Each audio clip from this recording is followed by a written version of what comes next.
미국 현지 경제 동향과 소식들 정리해드리는 맨해튼 나우 시간입니다. 저희 이 시간 오하이오 주립대학교 자산관리학과의 겸임 교수이자 JC 회계법인의 대표로 계신 지호준 박사님과 화상 연결 준비되어 있습니다. 박사님 안녕하세요. 안녕하세요. 네, 인플레이션 얘기부터 바로 들어가 보겠습니다. 간밤 미국의 CPI 데이터가 발표가 됐고 헤드라인 수치는 8.5%로 상당히 높았지만 그래도 근원 CPI 기준으로는 둔화되려는 시그널도 좀 포착이 되고 있습니다. 어떻게 해석하셨을까요? 네, 오늘 발표된 미국 소비자 물가지수 CPI가 1980년, 81년 이후 41년 만에 최고라고 하죠. 8.5%로 상승했습니다. 러시아, 우크라이나 침공과 또 에너지 가격, 식량 가격의 상승이 이번 CPI 지수에 이제 반영되기 시작한 것으로 이제 저희가 보고 있는데요. 특히 휘발유 가격, 주택 가격, 식료품 가격 등의 폭등이 이번 CPI 지수의 이제 상승을 이끌었습니다. 휘발유 가격, 유가만 봐도 48%, 또 디젤유의 가격은 70% 이상 폭등을 했고요. 또 식당과 에너지를 제외한 이제 소비자 물가도 6% 이상 상승하면서 이번 물가 상승에 큰 이슈가 되었었습니다. 이번 CPI가 큰 폭으로 상승할 것은 사실 이미 여러 전문가들이, 경제 전문가들이 어느 정도 예측을 하고 있었고, 또 사실 백악관에서도 이렇게 경고성 멘트를 내놓기도 했었죠. 러시아의 침공, 또 유가 상승, 공급망의 혼란, 게다가 최근에 중국의 이제 상하이의 봉쇄까지 여러 가지 복잡한 요소들이 섞이면서 물가 상승의 어떤 정확한 분석과 예상이 쉽지는 않은 상황이지만 이렇게 물가 상승이 계속되고 있는 그런 저희가 상황을 볼 수가 있었습니다. 이번 CPI 지수 자체가 중요한 것은 사실 41년 만에 최고라는 그런 사실, 팩트보다는 앞으로 당분간 매월 기록들이 갱신될 수 있을 것이고, 또 최악의 경우에는 올해 안에 이제 두 자릿수까지도 올라갈 수 있지 않을까라는 걱정과 우려가 있다라는 사실입니다. 특히 주택 가격과 이 신규 건축 자재 비용이 폭등하면서 미국 경제에 가져올 어떤 후폭풍이 많이 이제 걱정이 되기도 하는데요. 일반적으로 이제 주거비나 또는 주택비가 미국 가계 소비에서 이제 차지하는 비중이 많다 보니까 소비자 물가에 가져올 타격 또한 상대적으로 큰 편입니다. 작년과 재작년에는 물가 상승을 이끌었던 것이 중고차 가격 또는 신차 가격이다라고 보면은 올 봄 또는 여름에는 주택 가격과 건축 비용의 상승이 이렇게 우리 이 물가 상승을 가속화시키고 더 악화시키는 영향을 할 수 있지 않을까라고 예상을 해보게 됩니다. 실제 일부 지역에서는 몇 개월 사이 이게 폭등한 주택 가격 때문에 기존의 입주 예정자와 이렇게 계약을 파기하고 새로 분양을 해가지고 가격을 올려받는 그런 일들이 이제 많이 속속들이 일어나고 있다는 저희가 보도를 접할 수가 있고요. 사실 그동안 여러 가지 국제 문제 또는 경제 문제들, 이슈들을 가려서 현재 미국의 부동산 시장의 어떤 공급 문제와 투기 문제들이 잘 이렇게 드러나지는 않았었는데요. 앞으로 이 빅스텝에 대한 가능성이 더욱더 높아지고, 또 추가 금리 인상에 대한 어떤 필요성들이 더 이렇게 힘을 얻고 있는 만큼 고금리 시대를 준비할 수 있는 어떤 투자 전략, 특별히 부동산 투자 전략과 또 자산의 재분배, 에셋 알로케이션이 더 중요하지 않을까라고 예상을 해보게 됩니다.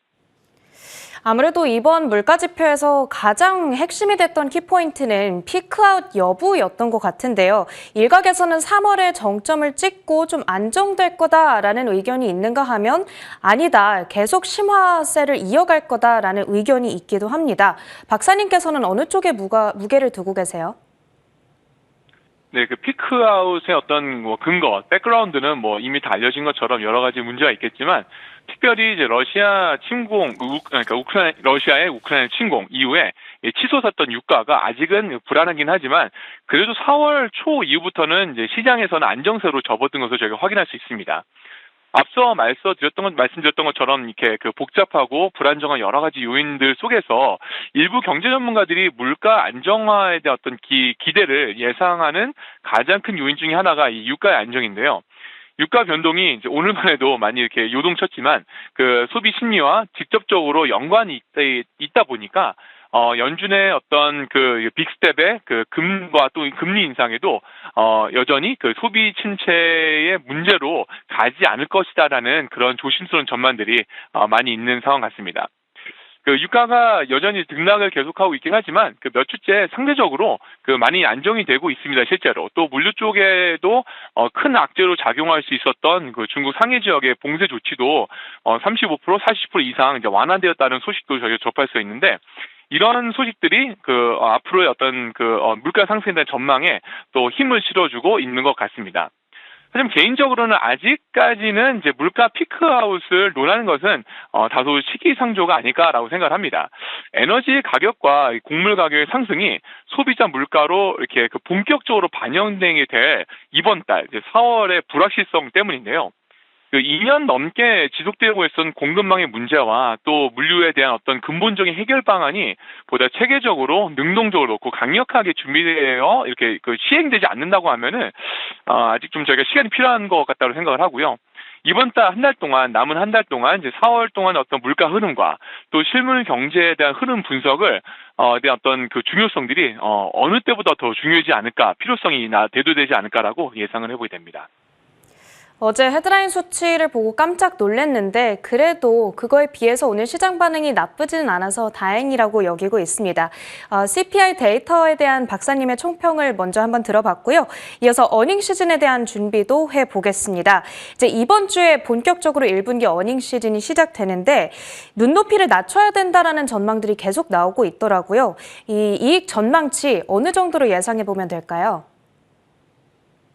네, 쉽지 않은 1분기 어닝 시즌이 될 거라고 생각을 하지만, 지난 3개월 동안 그 미국 증시는, 그 변동성과의 싸움, 또 그 러시아의 우크라이나 침공에 대한 어떤 암울했던 시간이 지속되었던 것들 제가 볼 수가 있었습니다. 미국에서도 어떤 새로운 재료들 또는 그 포트폴리오 재구성을 기다리고 있는 그 투자자들이 많이 있고 기관들이 이번 그 1분기 어닝 시즌에 대한 어떤 더 많은 관심과 기대를 갖게 되는 이유도 아마 그런 이유가 아닌가라고 생각을 하는데요. 그 1분기에 글로벌 어떤 경제 변수들이 모멘텀을 많이 잃기는 했지만 분야별로 또 기업의 실적이 그 전반적으로 나쁘지 않은 것이다라고 많은 평가들이 나오고 있습니다. 특히 여전히 이 리오프닝 관련 기업들과 업종들의 경우에는 실적이 예상보다 좋게 만약에 발표가 된다라고 하면은 2분기로 이어지는 기대 실적 또한 매우 고무줄 것이라고 생각을 하고요.